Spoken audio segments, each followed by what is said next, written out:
Canada. We're back to Canada, folks. Let's go over to Canadian news. And arson season is back. 2 months before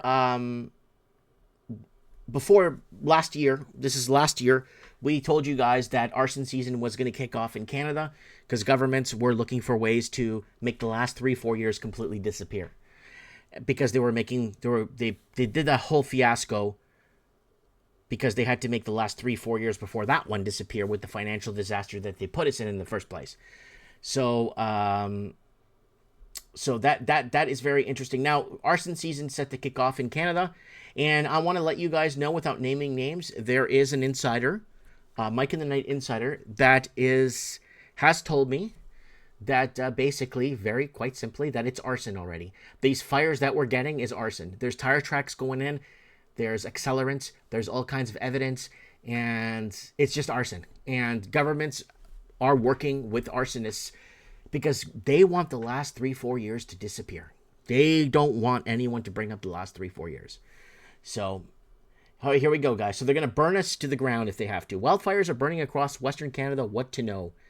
So, wildfires have prompted evacuation orders and alerts in Western Canada just days after officials warned of significant risks. Of course, yeah, whatever. So, let's move on. Telecom outages in Northwest Territory, Yukon, expected to be fixed, Northwestel says. So, Northwestel says that outages can cause wildfires near Fort Nelson, BC. So, there it is, folks. They are going to burn us to the ground if they have to basically not take accountability for the last 4 years, and that's that. And more businesses identifying as Indigenous to get Ottawa contracts. So again, people are using these bizarro ways to get contracts, and Canadian businesses are now eligible for federal contracts awarded to Indigenous employers have skyrocketed in the tune of 40% increase since the Trudeau government introduced the program. So it's really hard for my business, or what I do. It's been very, very, very hard for me to stay in business. It's been very hard to stay in business, and it's been trying. I don't know what's happened, but it's been very hard lately, and business has been very, very, very complicated to stay in, and it's getting out of control. And just maintaining a basic business has been very hard because they're taxing us to death. Okay, let's move on here. And mobiles aim to speed up skin cancer screenings as Canada struggles with dermatologist shortage. Now, here's the thing. A lot of people will say, oh, dermatologist shortage. Look at what happened in 2020. Of course. No, there was a shortage in 2008, right? Everybody's blaming everything, but in 2008, it was so hard and so expensive already to live in Canada. And Canada has just 770 dermatologists, says Dermatology Association, that first warned of a shortage in 2008. And they're going around and checking for moles and checking for people that are sick or may think they may have skin cancer or something.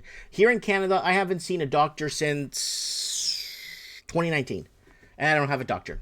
My kids haven't seen a doctor. We just don't have a doctor, and it's been an absolute nightmare for us here in Canada. And man, do we got a lot of news here in Canada. Let's go move on here.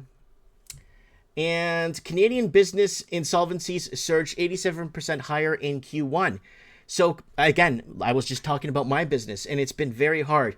Canadian business insolvencies surged 87% higher in Q1. Canada's increasingly hostile business environment is starting to show up in the data. The Office of Superintendent of Bankruptcy, this is it right here. There it is right there, Government of Canada. And data shows a sharp increase for businesses insolvencies in Q1 2024. A weak consumer combined with a soaring cost of doing business has led to a surge in businesses seeking protection from creditors. Experts warn the issue is likely much worse since the vast majority of businesses that shutter don't make any insolvency filings. They just simply close their business. So Canadian business insolvencies jump 87% higher. Now, here's the problem with this, folks. This is the problem. Here is the problem with this. This is a big problem. My taxes I pay for my little business, is funding the public sector workers. The people working for the government six-figure incomes to maintain a basic lifestyle in Canada are being shafted. We are being shafted, while six-figure income government workers that have no idea what they're doing for the government are basically they get their wages no matter what, whether they perform or not. And here's the problem we're facing, and more small businesses close. This is a big problem. This is a major problem, because who is going to fund those government six-figure income workers that arrived to Canada last year, making more than I'll ever make in my whole life? And Toronto office space hits a record vacancy rate. Availability surges downtown. Now, we covered this in San Francisco. We covered this in Chicago, Illinois. We covered this in New York. We covered this in many cities across America, with the amount of acreage of office space that was available, in acreage. And now Toronto is seeing the same thing. AI is dominating the landscape as more and more people lose their jobs and still have to fund the public sector. The flight from Toronto office spaces was supposed to be temporary, but it doesn't look that way. Global commercial real estate giant Avison Young data shows Greater Toronto offices hit a new record vacancy rate in Q1 2024. Even more space is available to rent as more tenants look to shed pricey rentals through subleases.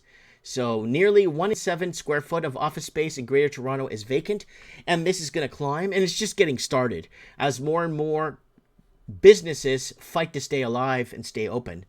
And we have no judge for you. Yeah, you're not going to believe this one, so take a seat back, guys, and relax here, okay? We have no judge for you. Man's assault charges drop weeks before trial due to the lack of judges in Toronto. Okay, I'm going to say this again. We have no judge for you. Man's assault charges dropped weeks before trial due to lack of judges in Toronto. And there it is right there.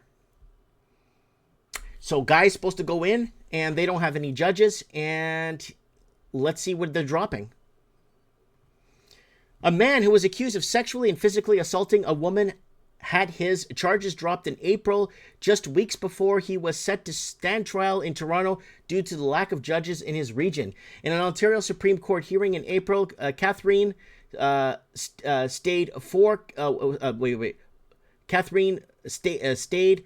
counts of assault, 2 counts of sexual assault, and 1 count of uttering threats against Emran Constantine after finding his constitutional right to a timely trial had been breached.